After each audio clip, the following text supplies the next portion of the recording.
Alright, all stations LD on mission, proceeding with the go no go poll at this time. Stage, you go. Stages go. Avionics. Avionics is go. GNC. GNC is go. VMS. VMS is go. T1.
Hello and welcome. You are looking at a live view of Electron on the pad at Launch Complex 1 in New Zealand as we prepare to launch an orbital debris inspection mission for Astroscale. That is our 44th Electron you can see on the pad, ready for our second launch for the year at our scheduled liftoff time of 03:52 local time or 14:52 UTC. My name is Muriel Baker and I am joined by Neutron Systems Engineer Imogen Ray. We're joining you from Rocket Lab Mission Control in Auckland, New Zealand, to take you through the final few minutes in the countdown for today's mission called On Closer Inspection. We've had a clear run through operations so far.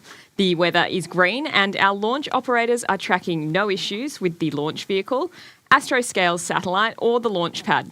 We're expecting the all clear for launch to come at the go, no-go poll, scheduled to start at the T-minus 12-minute mark to lift off. Before then, though, let's get to know a little bit more about today's exciting mission with Astroscale. On board Electron is Astroscale's ADRAS-J spacecraft, which stands for Active Debris Removal by Astroscale Japan. ADRAS-J is designed to inspect a derelict upper stage of a Japanese H-2A rocket left in low Earth orbit since 2009. ADRAS-J will approach and inspect the rocket stage in orbit with a view to better understanding what it would take to potentially dock with the stage in future and then remove it from orbit to eliminate space junk. Once deployed from Electron today, the spacecraft will spend the next few months flying around the old rocket stage to better understand its condition and record how it moves in space, at what spin rate, on what spin axis, and more. Now, what makes rendezvous and proximity operations like this tricky is that objects like old rockets and dead satellites don't provide any GPS data. The debris has to be approached slowly and carefully to avoid collision before ADRAS-J can switch over to its own sensors for a safe advance. Meeting up with a piece of debris on orbit while travelling at speeds of around 27,000 kilometres an hour is as complex as it sounds, and a task that requires absolute precision to make sure the satellite is deployed close, but not too close, to the H-2A rocket. Satellite deployment bullseye, though, is where Electron's kick stage excels. The kick stage has its own small but highly capable 3D printed engine called Curie that can start and stop on command to manoeuvre ADRAS-J into position on orbit with pinpoint accuracy. The kick stage has successfully deployed more than 170 spacecraft to precise orbit since 2018, and we're preparing for another bullseye today. Here's more from Astroscale to tell us about ADRAS-J and their overall mission to clean up orbital debris for the benefit of us all. Hello, I am Nobu Okada, founder and CEO of Astroscale. At Astroscale, we are dedicated to on-orbit servicing across all orbits to secure the safe and sustainable development of space for the benefit of future generations. ADRAS-J is our latest mission to make that vision a reality. ADRAS-J, which stands for Active Debris Removal by Astroscale Japan, was selected by JAXA for the first phase of its commercial removal of debris demonstration program. The ADRAS-J mission will be the world's first attempt to safely approach and characterize an existing piece of large debris through rendezvous and proximity operations, or RPO. ADRAS-J will conduct a close approach and orbit around an H-2A upper stage rocket body to gather data and images on its spin rate and spin axis and the condition of the rocket structure. Taking images in space might sound easy, but doing it with an unprepared object that does not provide any location data on its own and is moving at approximately 7.5 kilometers per second is extremely hard. In fact, this kind of operation is one of the most challenging capabilities necessary for on-orbit services. ADRAS-J is a pioneering mission that opens up a range of on-orbit servicing possibilities that will lead to a sustainable future in space. Everyone here in Japan and our offices around the globe are so excited for this launch. Thank you to JAXA, the Astroscale team, and our partners and our supporters for getting us to this point. And thank you to Rocket Lab for this ride to space. Show the way, Adros J!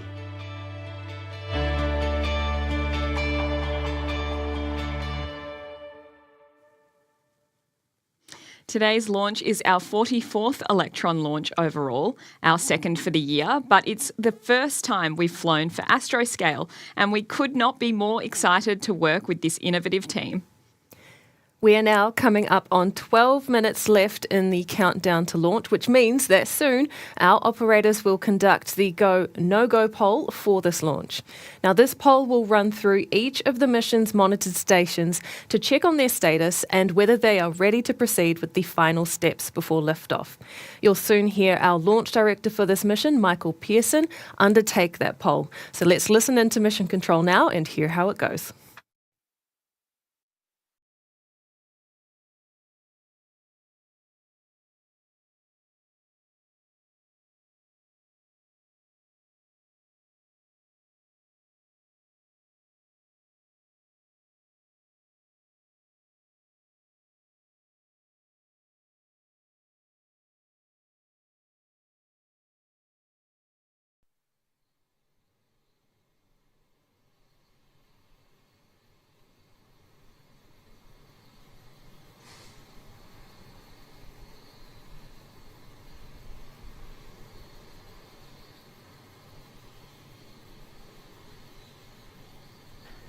And all stations LD on mission proceeding with the go, no-go sequence. Stage, Stages go. avionics, Avionics is go. GNC, GNC is go. VCON, Beacon is go. T1, T1 is go. GC, GC is go. PLS, PLS is go. RSO, RSO is go. MET, Met is go. RF, RF is go.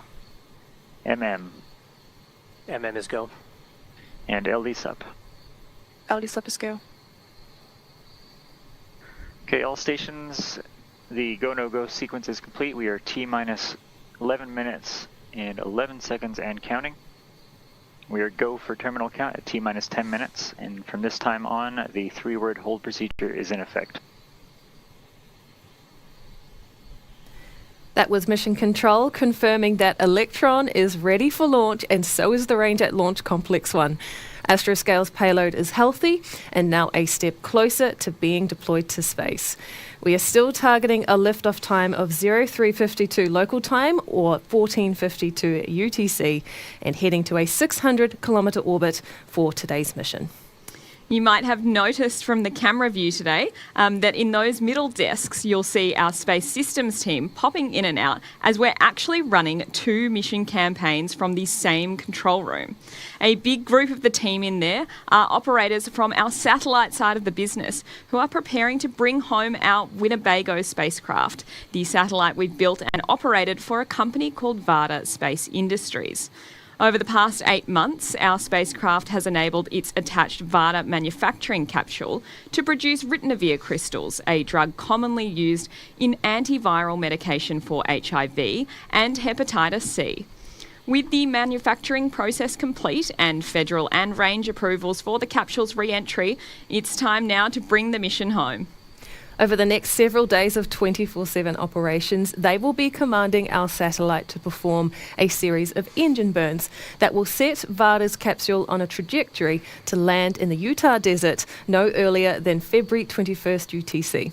It is a super exciting mission our team can't wait to bring home, and it's great to see our Mission Control Center being used for both a rocket launch and a spacecraft re-entry campaign at the same time.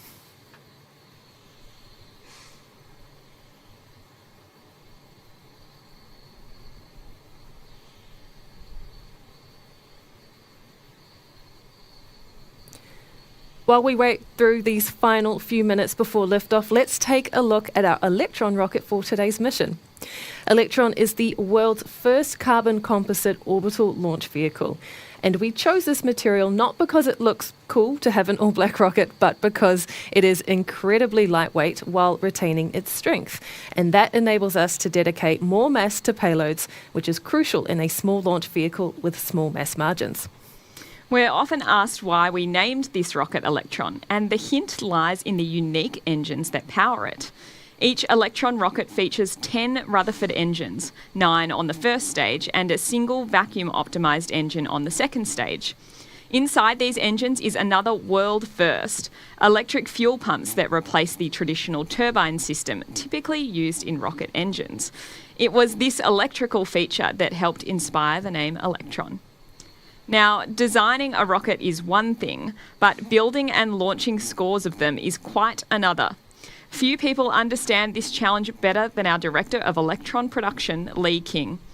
Earlier, he joined our Senior Director of Communications, Morgan Bailey, to talk more about the Electron team and what goes into building the most frequently launched small rocket in the world. So building one small launch vehicle is quite the feat, but what's even more difficult is building 40 plus more. And someone who knows more about that than most people is Lee King, our Director of Electron Production here. Welcome, Lee. Thanks for having me. Look, it's launch day, it's super exciting for the team, and probably no more exciting and no more nerve-wracking for the team who have actually built Electron. Tell us what launch day is like for them. Yeah, launch day for them is super exciting. They are personally invested. They spent many hours, weekends, public holidays building the vehicle. So for them, it's a labor of love, and there's no more greater feat than launch day. So there's an inherent buzz that goes through the factory on launch day. Everyone's super excited. They turn up in mission control and get to watch Electron take off the pad. Every single one of them are wanting to know, what was it I built in that vehicle? What did I touch? What part of my work has provided success to the mission? So it's a great day throughout the factory. And you certainly never forget your first launch. Never forget your first launch. So tell us what goes into building an Electron. We have raw material comes in one door, a finished rocket goes out the other. You're in charge of what happens in between, and what exactly is that? Yeah, so for production, there's at any one time multiple vehicles getting built at once. To ultimately achieve the amount of vehicles and the rate that we need to be building vehicles continuously. And for the feeder teams that provide all the components to vehicle integration, which is the final team that builds everything together, they are building probably 3 to 4 vehicles at one time in various stages of build. So those components will go through the different feeder teams and the likes of propulsion, mechanical production, composite production, and avionics production.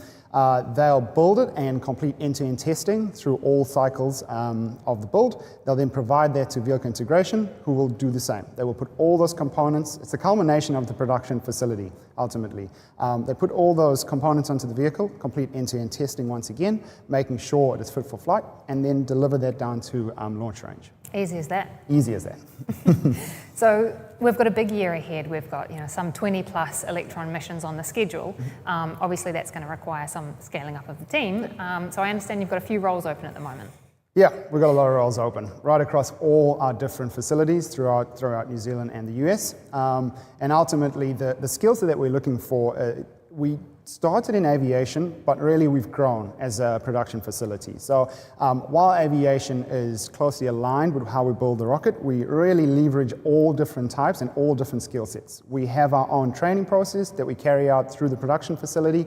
However, we've even gone down the electrical route through electricians in building industry, electricians that are doing soldering of componentry, and then the likes of composite boat builders, the likes of trainees coming through from car apprentices, car building backgrounds, and again, aviation.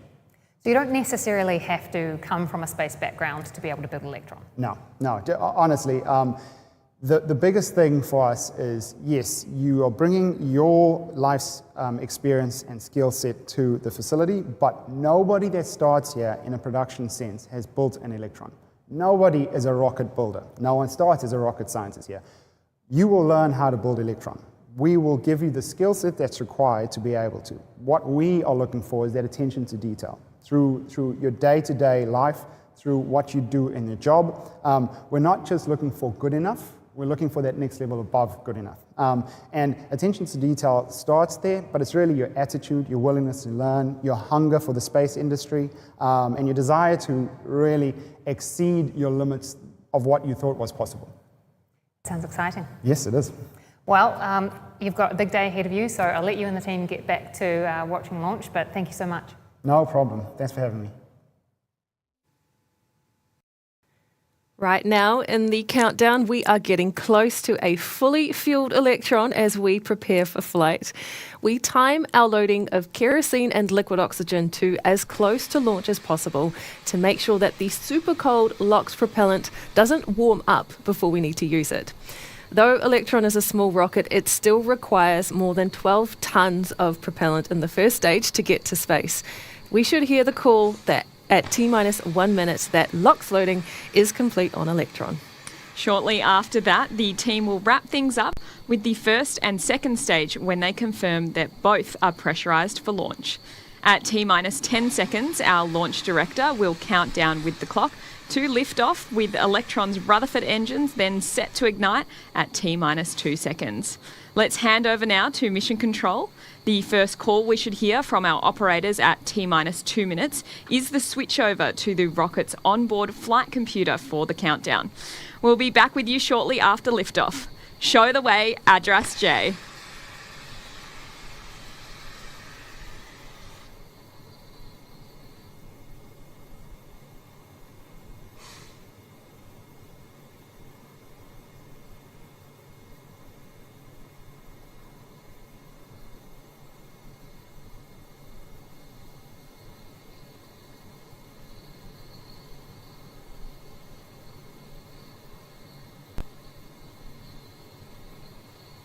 Avionics batteries have switched to internal power.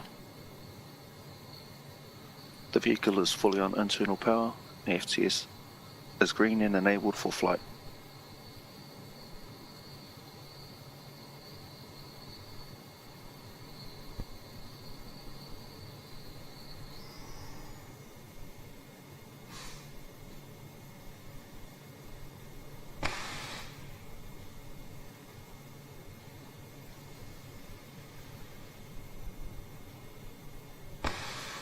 LOX and recirculate.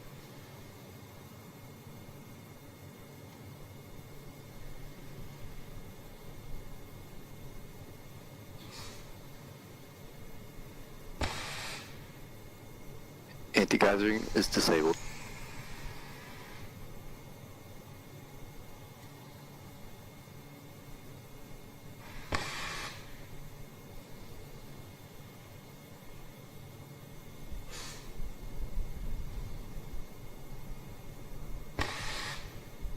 Stage 1 and Stage 2 tanks are pressed.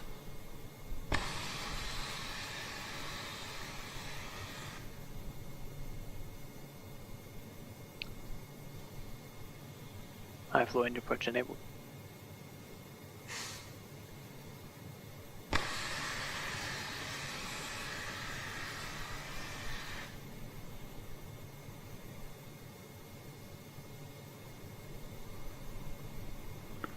T-minus 20 seconds and counting.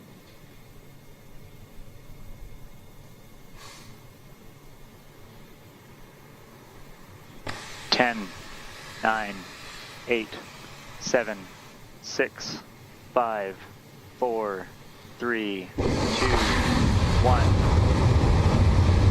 Liftoff.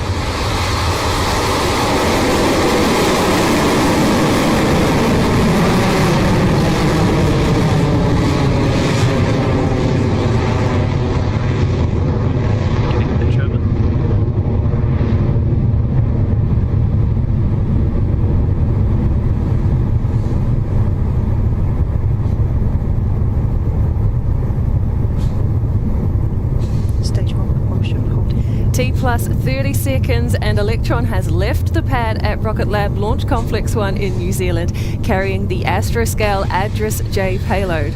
In a few moments, Electron will curb its engine power just a little to pass safely through the launch milestone known as max Q, or maximum aerodynamic pressure. This is the moment during ascent when Electron will experience the most amount of stress on its way to space.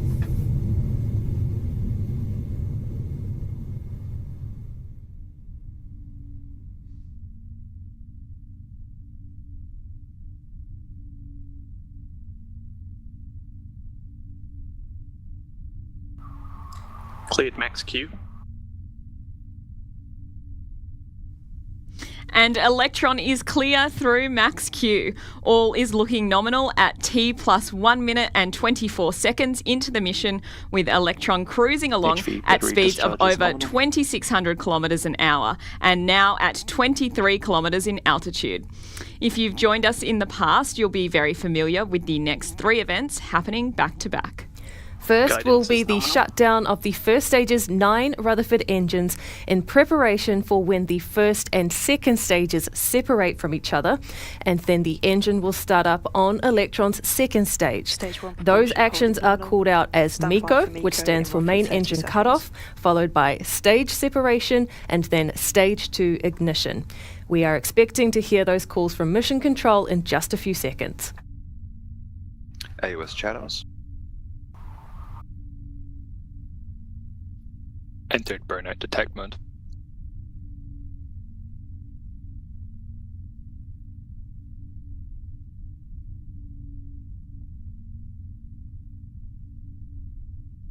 MECO confirmed.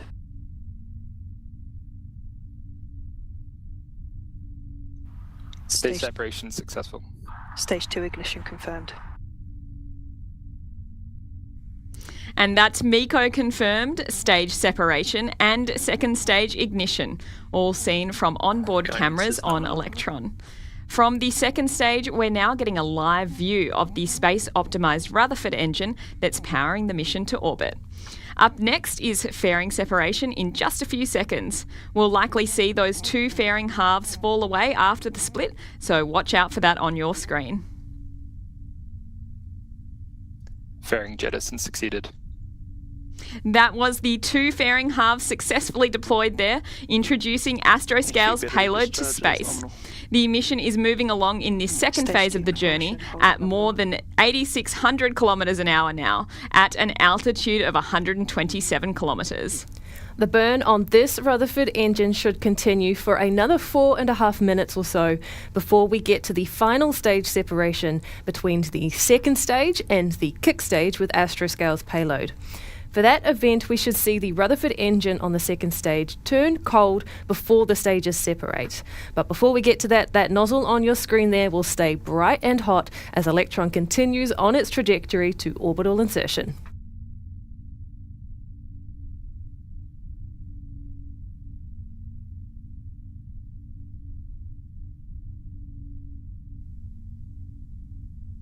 Electron has hit the 9,800 kilometre an hour mark on its way to orbit with Astroscale.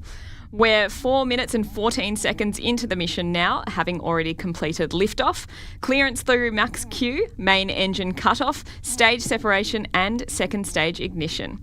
We have around 5 minutes left in this second stage engine burn to take the mission all the way to its target perigee of 522 kilometres.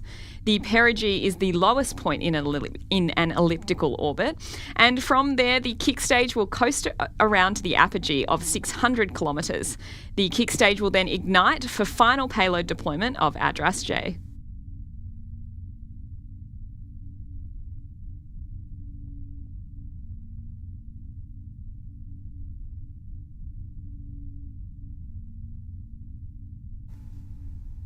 You can see from the telemetry data on your screen that Electron is now moving very quickly towards orbit. The second stage is on a nominal trajectory with the Astroscale payload, with everything looking great so far on this mission. At T plus 9 minutes is when that second stage engine is expected to end its burn and shut down for the final stage separation. And before we get to that, we'll first need to perform an action unique to the Electron rocket called a battery hot swap. This happens only on the second stage of the vehicle, about halfway through the Rutherford engine burn time, when the first set of batteries that have been powering the engine's electric pumps are close to being empty. The battery hot swap replaces that first set with a new battery pack to power the engine the rest of the way. We're coming up on that milestone now, which should be coming across the net shortly. Holding nominal, approaching hot swap in roughly 30 seconds. Throttling down.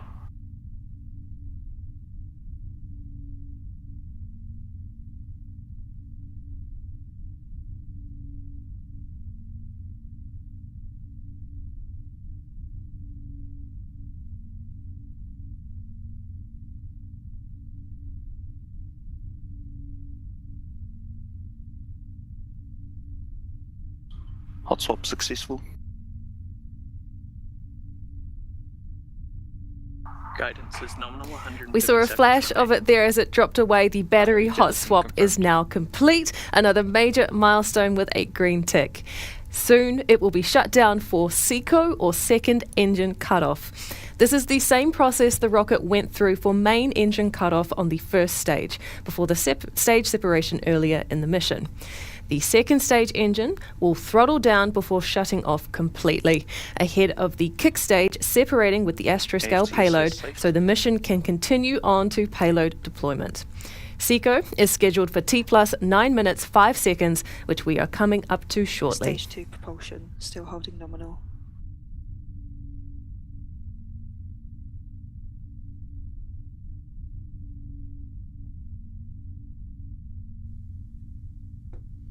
You'll notice on the right side of your screen the fuel and oxidizer levels of the second stage engine.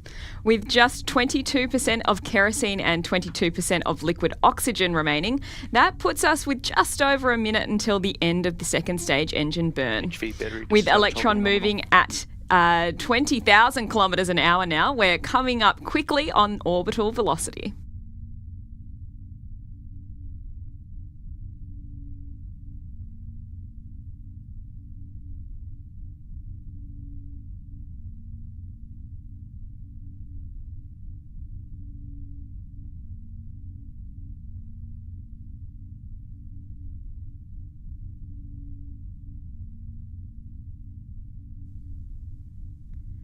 All right, 2 more milestones this side of the coast phase of launch. SECO, or second engine cutoff first, followed by kick stage separation. The vacuum-optimised Rutherford engine will throttle down ahead of shutoff, and then the kick stage will separate from stage 2. Let's check back in now with Mission Control and listen to those calls.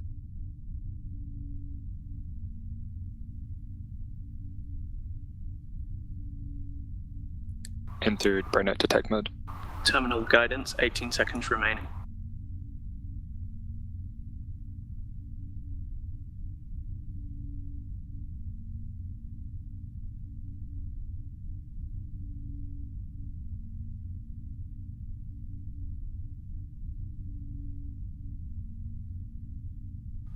SECO confirmed. Stage 3 separation confirmed. And nominal transfer orbit achieved.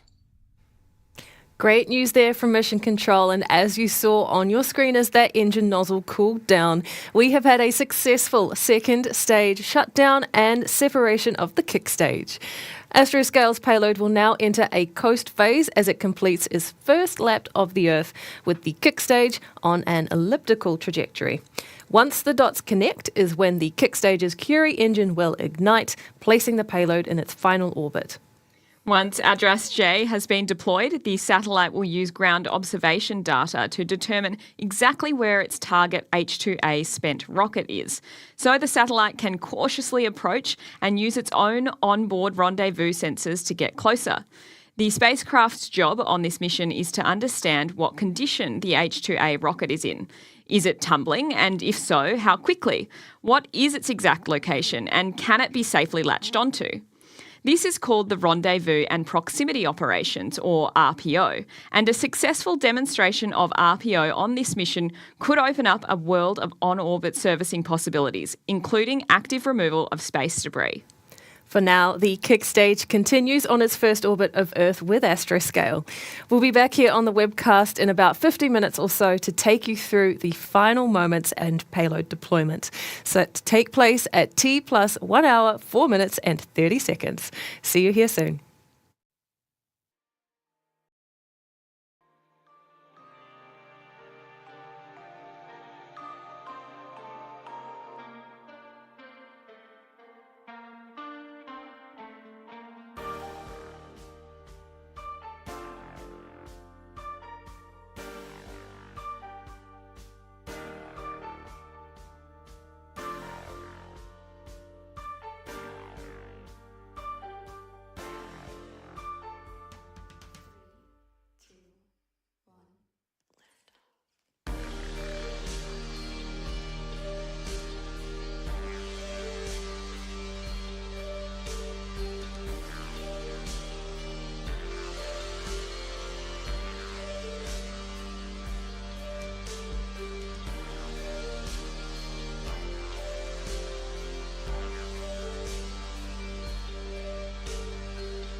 Hello and welcome back to the webcast of our On Closer inspection mission for Astroscale, our 44th Electron launch. Today's mission left the pad at Launch Complex 1 under an hour ago with Astroscale's ADRAS-J payload on board, completing all the usual launch milestones like Max Q, MECO, stage separation, second stage ignition, fairing ejection and battery hot swap during that engine burn, and then SECO and stage separation from the kick stage. Having ignited its Curie engine a few minutes ago to circularise the mission's trajectory, Electron's kick stage will soon make a second burn to slightly adjust the course for ADRAS-J's rendezvous. We are about 45 seconds out from that happening, and as a reminder, we won't have views of payload deployment today, so we will track payload deployment with calls from Mission Control alongside a simulation of the process. Over now to Mission Control.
Curie ignition confirmed.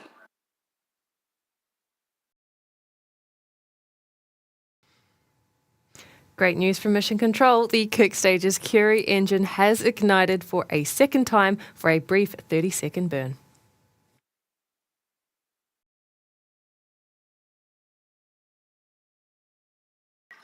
Curie cutoff confirmed.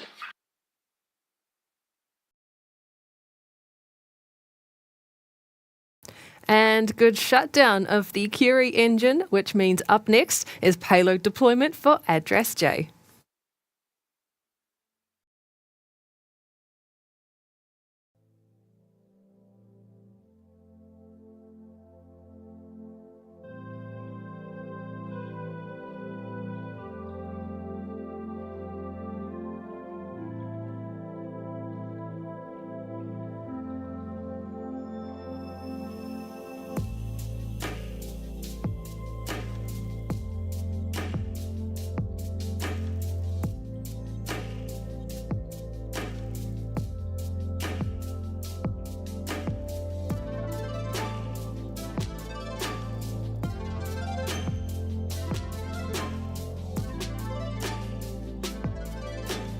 Payload deployment confirmed.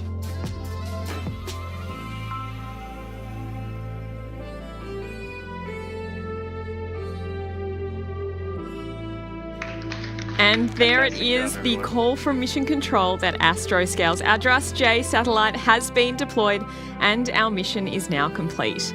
ADRAS-J is now on its rendezvous with the H-2A rocket to demonstrate its space junk removal technologies. Congratulations to Astroscale on reaching orbit and all the best for your on-orbit operations, which begin right now. 2 launches down for the year and many more to go, including our 50th Electron mission coming up soon. We will end the broadcast now, but for those that missed it, we'll soon have a replay of today's launch. Remember to follow Rocket Lab's social media pages for more information and to learn when our next launches are coming up. This is Rocket Lab Mission Control signing off.